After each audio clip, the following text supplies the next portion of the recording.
반갑습니다. 간추린 성경의 유태인 목사입니다. 창세기 말씀을 함께 나누려고 하는데요. 야곱의 가정사라는 제목을 가지고 말씀을 나누려고 합니다.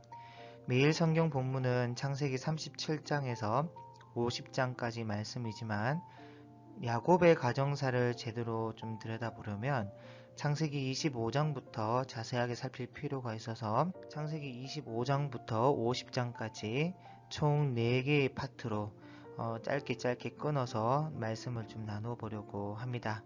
중에서 말씀 잘 들어주시면 고맙겠습니다. 먼저 창세기 47장 7절에서 10절 말씀을 함께 보겠습니다. 요셉이 자기 아버지 야곱을 인도하여 바로 앞에 서게 하니 야곱이 바로에게 축복하매 바로가 야곱에게 묻되 내 나이가 얼마냐? 야곱이 바로에게 아뢰되 내 나그네 길의 세월이 130년이니이다. 내 나이가 얼마 못되니 우리 조상의 나그네 길의 연조에 미치지 못하나 험악한 세월을 보내었나이다 하고 야곱이 바로에게 축복하고 그 앞에서 나오니라. 여러분, 그 창세기에는 4명의 족장 이야기가 나옵니다. 아브라함, 이삭, 야곱, 요셉 이렇게 나오는데 그 중에 야곱의 이야기는 창세기 족장 이야기 중에서 가장 많은 비율을 차지하고 있고 야곱 이야기를 하면서 유다 이야기와 요셉 이야기가 함께 나오고 있습니다. 그래서 사실은 세부적으로 나눠서 본다면 4명의 족장사라기보다는 유다를 포함한 5명의 족장사 또는 가정사라고 해야 되고 실제적으로는 이 야곱 이야기 속에 유다와 요셉이 함께 등장하고 있으니까 3명의 족장사라고 해도 무방하다 생각합니다. 여러분, 하나님도 스스로 본인을 소개할 때 나는 너의 조상의 하나님 곧 아브람과 이삭과 야곱의 하나님으로 말씀하고 있지 거기에 요셉이 같이 들어가 있지는 않아요. 그런데 보통 사람들이 창세기를 두고 4명의 족장사라고 말씀하니까 저도 그냥 따라서 그렇게 말씀드리며 야곱의 가정사를 말씀드리겠습니다. 창세기에는 4명의 족장인 아브람, 이삭, 야곱, 요셉이 나오는데 이 중에 어쩌면 가장 험악한 인생을 산 사람이 바로 야곱입니다. 야곱은 그 조부 할아버지 아브람처럼 살지도 못했고 그 아버지 이삭처럼도 살지를 못했어요. 성경 이사야서 41장 14절에 보면 하나님께서 이스라엘 백성들을 두고 버러지 같은 너 야곱아 라고 이 구우 번역에는 지렁이 같은 너 야곱아 라고 대명사를 붙여 말씀하셨는데 여러분, 야곱의 이름에 명예가 있죠. 하나님께서 없는 말을 지어내서 그렇게 말씀하지 않습니다. 정말로 야곱은 버러지 같은 지렁이 같은 야곱이었어요. 그래서 강의를 듣는 동안 이 야곱이라는 인물이 어떤 인물인지 여러분 집중해서 한번 보시고 하나님께서 야곱을 어떻게 하나님의 사람답게 만들어 가시는지를 한번 살펴보시기를 바랍니다. 여러분, 이삭은 나이 40세에 리브가에게 장가를 갔는데 오랫동안 아이를 낳지 못했습니다. 그러다가 하나님께 기도해서 60세에 얻은 아들이 에서와 야곱이에요. 야곱의 이름의 뜻은 발꿈치를 잡고 나온 자라는 뜻으로 태어날 때부터 이 형 에서의 발꿈치를 잡고 태어났는데 정말 야곱이라는 사람은 욕심이 많고 양보라는 것은 그의 사전에 없는 그런 인물이었습니다. 그리고 다투기를 좋아하고 어머니 리브가의 뱃속에서부터 형이 될 에서와 다투었다고 기록되어 있을 정도로 항상 다투는 사람이었습니다. 그러니까 이렇게 다투기를 좋아하는 사람은 별 수 없이 험악한 삶을 살 수밖에 없는데요. 물론 이길 때도 있겠지만 이겨도 상처뿐인 영광이 많습니다. 어쨌든 그는 이란성 쌍둥이로 태어났는데 에서와 이 야곱은 체형이나 성격이나 하나도 닮은 데가 없어요. 달라도 너무 다릅니다. 아마도 추측컨대 야곱은 그의 성격상 형 에서로부터 이 장자의 명분을 팥죽 한 그릇에 산 후에 에서를 형이라고 부르지도 않았을 거예요. 물론 이건 제 생각이지만 충분히 그러고도 남는 성격을 가지고 있습니다. 그리고 그는 어머니 리브가와 짜고 눈이 어두워서 앞을 잘 보지 못하는 눈으로는 에서와 야곱을 알아보지 못하는 자기 아버지를 속여서 장자가 받는 아버지의 축복을 가로챕니다. 그걸 알게 된 평소에 그렇게 너그러웠던 형 에서도 이번에는 정말 얼마나 분이 여겼는지 땅을 치고 통곡하면서 이를 갈 정도로 분노해요. 에서가 웬만하면 그런 사람이 아닌데 아버지가 곡할 날이 가까웠으니 너 아버지 죽고 나면 너 죽여버리겠다고 그렇게 할 정도로 에서가 화가 난 거예요. 여러분, 에서는 야곱과 다르게 털털한 사람이고 소탈한 사람이었기에 어지간한 일로는 화를 내는 사람이 아닌데 워낙 화가 나니까 죽여버리겠다고 벼르는 거죠. 여러분, 만약에 어릴 때 쌍둥이가 이 두 명이 자라면서 평소에 자주 싸웠을 거 아니에요? 그때 자라면서 에서가 힘으로 항상 야곱을 확 눌러왔다고 한번 생각해 보십시오. 그걸 옆에서 지켜본 어머니도 그렇고 야곱도 그렇고 감히 아버지의 축복을 속여 빼앗을 생각을 했을 겁니까? 못했을 겁니다. 어디 함부로 그렇게 하겠습니까, 에서한테. 그런데 에서는 어차피 힘도 세고 장자의 축복은 자기 것이라 생각했으니까 늘 너그러웠고 야곱처럼 그렇게 못되게 굴지 않았어요. 그냥 늘 들로 산으로 뛰어다니며 사냥을 하고 뭐 스트레스 받을 일이 있으면 그냥 그렇게 사냥하면서 풀고 항상 이 바득바득 대드는 야곱에게 너그러웠습니다. 그러다 보니까 야곱 얘가 미쳤는지 뭐 당연히 이번에도 너그럽게 넘어가겠지 하면서 쏘교 빼앗았는데 이번엔 정말 죽여버리겠다고 나오는 거죠. 그걸 리브가가 듣고 어머니가 듣고는 야, 저 아이가 저렇게 하는 아이가 아닌데요. 예, 화가 단단히 난 모양이다 해서 이 야곱을 외가로 빼돌리는 겁니다. 그래서 야곱이 형 에서의 낯을 피해서 밧단 아람으로 도망을 가는데 그때 야곱의 나이가 70여세나 되었습니다. 여러분, 보통 생각하기를 야곱이 이 외삼촌 집에 갈 때 나이가 한 17살 아니면 20살 아니면 뭐 30살이 안 되었을 것이나 뭐 그렇게 생각하기 쉬운데 아닙니다. 70살이 넘었습니다. 여러분, 정말 70세가 맞나 의문이 들지요? 한번 제가 계산해 드릴게요. 오늘 창세기 41장 오늘 읽은 본문 있죠. 거기 보면 야곱이 자기 나이를 몇 살이라고 말씀하고 있습니까? 130세라고 하죠. 130세. 그럼 130세를 여러분 기억해 두시고, 자, 여러분 성경에 보면 야곱의 아들 요셉이 형들에 의해서 애굽으로 팔려갈 때가 성경에 보면 17살이라고 기록되어 있습니다. 그리고 요셉이 총리가 될 때가 30살로 나와요. 30세. 요셉이 총리가 될 수 있었던 이유는 뭐죠? 바로의 꿈을 해석한 거죠. 바로의 꿈 해석이 풍년 7년, 이후 흉년 7년입니다. 그렇죠? 그래서 풍년 7년이 지났습니다. 그럼 요셉의 나이가 37살이 되고 그 이후에 성경에 보면 흉년이 드는데 흉년 2년 차 때의 성경에 온 세상에 곡식이 없게 됩니다. 그래서 흉년 2년 차 때에 야곱과 그의 아들들 가정이 먹을 것이 없어서 애굽으로 곡식을 사러 와요, 형들이. 그때 요셉이 형들을 만나게 되고 우여곡절 끝에 요셉이 아버지 야곱을 보게 되는데 그럼 그때 요셉 나이가 39살이란 말이에요. 39살. 그리고 나서 오늘 읽은 본문이 아버지를 만났을 때 아버지가 바로 왕 앞에 자기 나이를 말할 때 130세라고 말씀하고 있거든요. 그럼 야곱이 요셉을 낳을 때가 몇 살에 나온 겁니까? 130 빼기 39살 하면 91세예요. 그런데 성경에 보면 야곱이 외삼촌집 밧단 아람에서 요셉을 낳고 밧단 아람을 나온 것으로 기록되어 있습니다. 그리고 야곱이 밧단 아람에서 정확히 20년 있다가 나오거든요. 이것도 성경에 그렇게 기록되어 있어요. 그럼 20년 전으로 돌아가면 야곱의 나이가 71살. 형을 피해 밧단 아람에 간 나이가 70살, 71살 이때 간 거예요.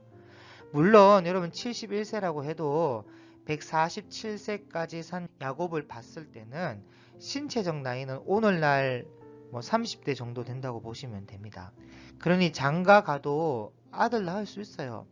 뭐 그런데 문제는 70세가 되기까지 장가를 못 갔다는 것이죠. 안 간 게 아니고 못 간 거예요. 야곱에 대한 소문이 얼마나 그 지역, 그 지방, 그 동네에 더럽게 났는지 보통 히브리 청년은요 20세 안팎으로 웬만하면 장가 보내는데 70세가 될 때까지 장가를 못 간 거예요. 소문이 더럽게 나서. 저 야곱에게 딸 주겠다는 사람이 없는 겁니다. 그러니까 이것만 봐도 평소에 야곱의 모습이 그려지지 않습니까? 다행히 외가에 가서 외삼촌의 딸 레아와 라헬이 있어서 그 중에 동생 라헬을 보고 그 눈이 즐거워서 7년을 그 수일같이 지내는데 자고 나니까 또 세상에 레아라. 여러분 삼촌 라반이 야곱을 믿었다면 이 딸부터 주워가지고 봉사시켜도 될 일인데 가뜩이나 이 결혼이 늦은 야곱의 결혼을 7년이나 늦춘 이유가 어디 있겠습니까? 라반이 야곱을 보니까 도무지 믿업지가 않아요. 야, 내가 저걸 어떻게 믿어도 될까? 지금 그 70세나 되도록 장가 못 간 거 보면 뭔가 있는 것 같긴 한데 그러면서 아니 자기 조카 아닙니까? 자기 조카.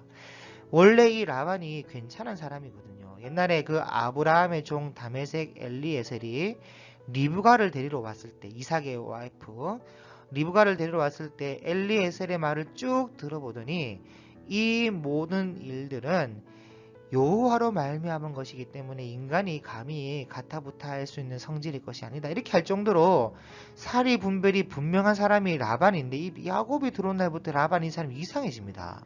워낙 상대가 상대인지라 그 야곱과 신경전을 20년을 벌이다 보니까 완전 프로 전문 사기꾼이 되어가지고 야곱의 풍사슬 10번이나 사기를 치고 하나님이 볼 때 야곱이 억울할 정도로 사기를 쳐요. 여러분 그 잠언에 철이 철을 날카롭게 한다고 사람이 사람 되게 하는 것인데 야곱이 들어온 날부터 라반이 이상해져요.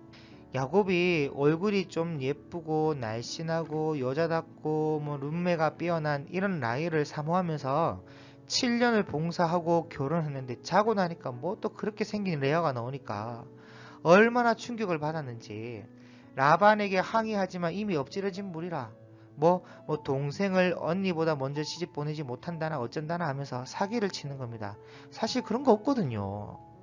그러니까 남을 속이는 사람은 결국 자기도 속게 되어 있습니다. 이 자업자득이에요. 그래서 여러분 삶이 그렇습니다. 내가 좋은 사람이 되면 내가 거하는 곳이 행복하게 되고 나랑 만나는 사람들이 좋은 사람이 되는데 내가 나쁜 사람, 의심하는 사람, 좋은 사람이 되지 못하면 내가 거하는 모든 곳이 불행하게 돼요. 그래서 내가 어떤 사람이 되어야 하는가 이게 중요한 겁니다. 이런 것을 이 야곱 스토리를 통해서 한번 생각해 봐야 돼요. 그래서 할 수 없이 야곱은 이 7년을 더 봉사하기로 하고 라헬까지 그냥 아내로 삼아서 졸지의 아내가 둘이 돼버렸죠. 어떻게 보면 하나님께서 이 야곱의 결혼이 늦었으니까 둘씩이나 결혼해서 부지런히 낳으라고 이렇게 인도한지도 모르겠습니다. 어쨌든 두 아내를 얻기 위해서 바단 아람 20년 세월 중에 14년을 보내는데 14년 동안 재산은 아무것도 없고 뭐 품삯을 10번이나 못 받았는데 무슨 모아둔 재산이 있겠습니까? 그래서 이렇게 해도 되겠는가 하면 뭐 6년을 양떼를 위해서 이렇게 한다 뭐 저렇게 한다 그런 건데 라반이 이래 속이고 저래 속이고 품삯을 10번이나 사기치고 잘못하다간 빈몸으로 쫓겨날 판이야.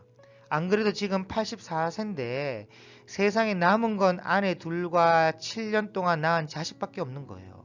그리고 이것도 아들을 낳을 때 뭔가 좀 순리적으로 평안한 가운데 자식을 낳고 하는 게 아니라 아내들이 아들 낳는 것을 무슨 전쟁같이 서로 경쟁하면서 하여튼 집안이 평안한 날이 별로 없어요. 어느 정도였냐면 7년 동안 야곱의 아들이 11명이나 태어나는데 두 아내와 두 요정의 몸에서 자녀들이 태어날 때 처음에 레아가 먼저 아들을 낳습니다. 그리고 그 아들 이름을 르우벤, 보라 아들이다. 그런 뜻으로 이름을 지어요. 그러니까 잘 봤지 라헬? 내가 아들 낳았다. 뭐 그런 뜻이겠죠. 그리고 레아가 또 아들을 낳았는데 둘째가 시므온, 내 기도를 들어주셨다. 그렇게 짓는데 왜 기도를 들어주셨냐? 야곱이 동생 라헬을 사랑하니까 라헬만 가까이 했거든요. 이 야곱이 어차피 두 아내 같이 거느릴 것 같으면 좀 어느 정도 좀 형평성 있게 공평하게 좀 해야 되는데 야곱이 얘는 그런 게 못 돼요. 이기적인 사람이라서 라헬만 가까이 했고 그래서 언제쯤엔 내 남편이 나를 돌아보며 나를 사랑하며 나와 연애할 것인가 이 레아가 남편에 대한 마음이 아들들 이름 속에 그대로 나오는 겁니다. 그리고 또 레아가 아들을 낳는 셋째 레위를 낳습니다. 그 이름의 뜻은 나와 연합하면 좋겠다. 내가 아들을 셋이나 낳았어. 그러니 이제 라헬과 연합하지 말고 나와 연합하자. 그런 뜻이 이름 속에 여실히 드러나고 있는 것이죠. 그리고 또 레아가 넷째를 낳았는데 그때는 얼마나 기뻤던지 여후다, 우리나라 이름으로는 유다, 여호와를 찬양하리로다 라는 뜻의 이름을 지어요. 그래서 레아가 얼마나 기뻐하는지 그 좋아하는 모습을 옆에서 지켜보는 동생 입장에서는 참 미치는 거죠. 아무리 노력해도 아이를 낳지 못하고 있으니까 죽을 맛이야. 그러니 야곱에게 가서 자기도 아이를 낳게 하라고 막 생트집을 잡고요. 야곱은 또 아니 뭐 내가 하나님이냐, 나도 그걸 소원한다. 그런데 안 되는 걸 내보고 어쩌라는 거냐 그러면서. 그러니까 한 집안에 야곱과 두 명의 아내, 거기다가 두 여종까지 아들 낳는데 합세해서 레아와 라헬 사이에서 자식 문제로 갈등이 생기는데 아들 문제로 평안할 날이 없어요. 왜냐하면 야곱이 평안을 추구하고 평안을 불러오는 그런 사람이 못 되기 때문이에요. 그래서 한 번은 첫째 아들 장남 루벤이 풀 하나를 들여서 뜯어가지고 왔는데 성경에는 합한채라고 되어 있거든요. 이게 뭐냐면 성적인 흥분을 일으키는 식물인데 정력제 같은 거죠. 그걸 레아의 아들 루벤이 가져오니까 라헬이 그걸 보고는 자기도 아이를 낳고 싶어서 그걸 언니에게 삽니다. 만약 합한채를 언니가 나에게 주면 남편을 언니 장막에 보내겠다. 왜냐하면 야곱이 라헬을 사랑해서 밤마다 라헬의 장막에 있었거든요. 그러니 어쩔 수 없이 합한채를 주고라도 야곱을 자기 장막으로 끌어당기는 거예요. 그래서 성경에 보면 하나님이 레아의 소원을 들었으므로 그가 임신하여 다섯째 아들을 낳은지라. 하나님이 레아를 불쌍히 여기셔서 아들을 주시는데 그 이름을 이사가리라. 하나님이 내게 값을 주셨다는 뜻이에요. 여러분 라헬이 합한채를 가지고 아이를 낳으려고 노력하지만 그게 그런 걸로 생기는 게 아니에요. 하나님께서 생명을 주시지 않으면 태어날 수 없는 겁니다. 그래서 오히려 그 값은 이 레아에게 간 거래요. 레아가 여섯째와 딸 디나까지 낳고 나서야 그 뒤에 하나님께서 라헬을 생각하셔서 아들을 주시는데 그게 요셉입니다. 히브리어는 요세프, 더함이라는 뜻이에요. 다시 말해 하나 갖고는 만족이 안 되니까 아들 하나를 더 낳게 해주세요. 더함, 그런 뜻이에요. 그러니까 두 여인 사이의 갈등은 피할 수 없는 현실인데 아들을 낳을 수 없으니까 라헬이 자기의 몸종인 빌하를 야곱의 장막에 들여서 아이를 낳게 하고 또 그걸 옆에서 보고 있던 레아도 자기 몸종 실바를 야곱의 장막에 들이고 그러면서 아들 낳는 경쟁을 하는데 하여튼 이 두 여인의 갈등은 집안의 평안을 가져다 주지 못해요. 그리고 무엇보다 여기에 가장 큰 원인은 야곱이 평안을 주는 사람이 못되기 때문입니다. 그래서 총 11명의 아들과 디나라는 딸 하나를 낳고 바단 아람을 떠나오는데 그 떠나올 때 야곱은요 아내들을 위해서 14년, 양떼를 위해 6년, 총 20년을 고생하고 또 결혼생활 13년 동안 아내들의 갈등 속에 자식을 낳아 기르면서 그렇게 고생하고도 그 바단 아람을 나올 때는 평안한 작별도 못하고 도망치듯이 숨어서 나옵니다. 90살이 되어가지고 애들 데리고 외가이기도 하고 처가이기도 한 거기서 인사도 안 하고 야간 도주를 해요. 여러분 인간관계 이렇게 하면 어쩌자는 겁니까? 하나님을 믿는 사람이 인간관계를 이렇게 해서 어떻게 선교가 되겠어요? 야곱의 이런 처신은 아내들과 아이들 눈에 결코 아름답고 거룩하게 보이지 않았을 것이고 또 이런 식으로 처신한 것은 교육적인 면에서도 바람직하지 못해요. 그런데 야곱이 얼마나 감쪽같이 도망을 갔는지 도망간 지 사흘 될 때까지 라반이 삼촌이 몰랐습니다. 쥐도 새도 모르게 간 거예요. 사흘 후에 라반이 도망간 것을 알았네요. 뭐야? 하고 따라붙는데 3일 도망간 거리를 4일 만에 따라붙었는데 그 도망간 거리를 한번 재보니까 그 거리가 약 서울에서 부산까지 거리입니다. 그 거리를 일주일 만에 양떼, 소떼, 염소떼 다 끌고 처자식 다 데리고 이삿짐 싣고 도망갔으니까 야곱도 빨리 도망간 것이고 라반도 엄청 빨리 따라온 거죠. 그래서 6일째 되는 날, 이제 내일이면 라반이요 야곱을 잡을 수 있는 날이에요. 6일째 되는 날.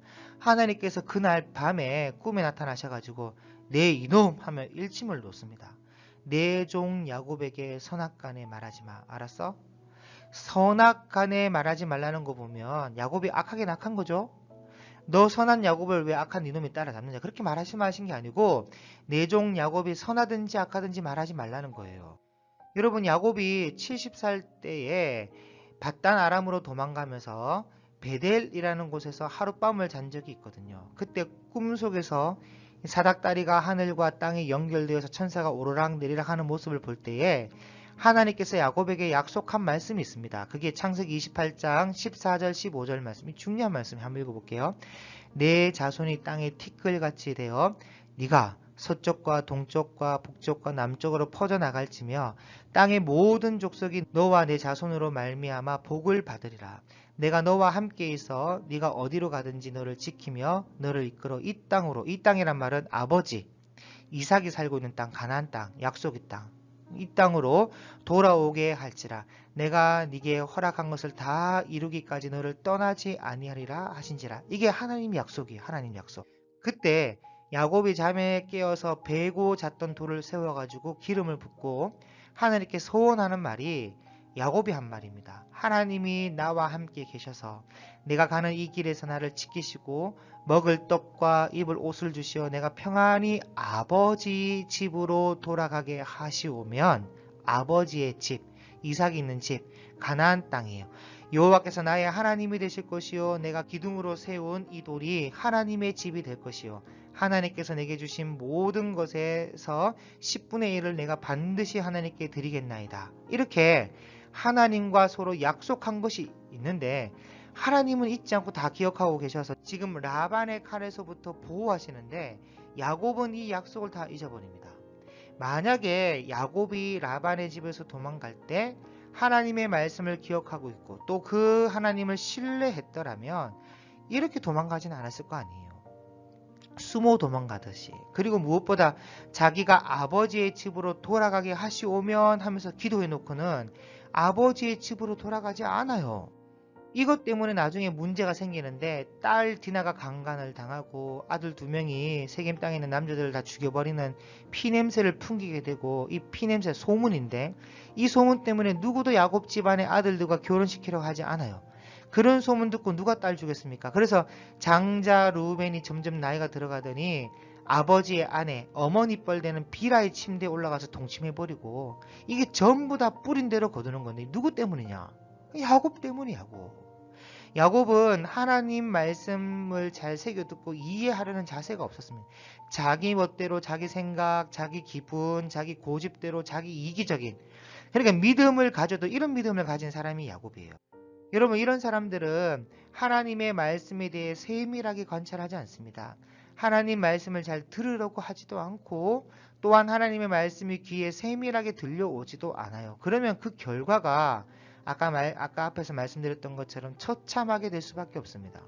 어쨌든 그날 하나님께서 라반을 따라잡게 그냥 놔두셨다면 라반이 야곱을 죽이려고 했거든, 죽이려고. 그래서 칼부림이 났을 텐데 하나님이 일침을 나서 라반이 그런대로 무마하여 돌아가는데, 돌아가기 전에 거기서 야곱과 라반이 돌무더기를 쌓아놓고 그 돌무더기를 여갈사하 두다라.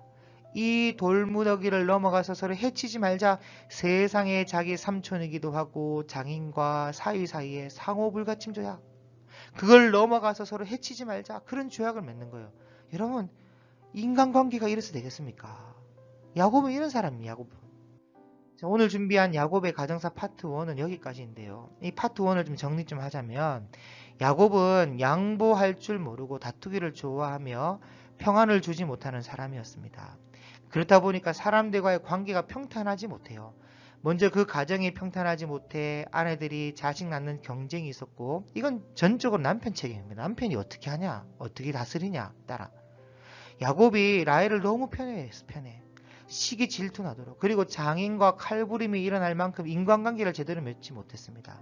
그리고 무엇보다 하나님의 말씀을 잘 새겨듣고 이해하려는 자세가 부족했던 사람이 야곱이었어요. 그냥 자기 생각으로만 가득한 사람이었습니다. 그러므로 우리는 이런 야곱의 모습을 통해서 나는 이러지 말아야지를 좀 배울 수 있기를 바랍니다. 어디서나 갈등을 일으키고 사람과의 관계를 불편하게 하는 그런 사람이 되지 않기를 바라요. 예수님께서도 복 있는 사람은 하면서 말씀하실 때 화평하게 하는 자는 복이 있나니 그들이 하나님의 아들이라 일컬음을 받을 것이요 라고 말씀하셨습니다. 그래서 어디서나 기쁨이 되고 어디서나 필요한 존재요 관계를 화평케 하는 그런 사람은 하나님의 아들이라 일컬음을 받게 되고 진짜 그리스도인이다. 예수 믿는 사람은 다르다. 그런 말을 듣게 될 것입니다. 이것이 하나님이 우리에게 원하시는 삶이에요. 그리고 무엇보다도 하나님의 말씀을 잘 새겨듣고 이해하려는 자세를 가지시기를 바랍니다. 만약 이런 자세가 없다면 저와 여러분의 인생에 아름다운 열매를 거두지 못할 것이에요.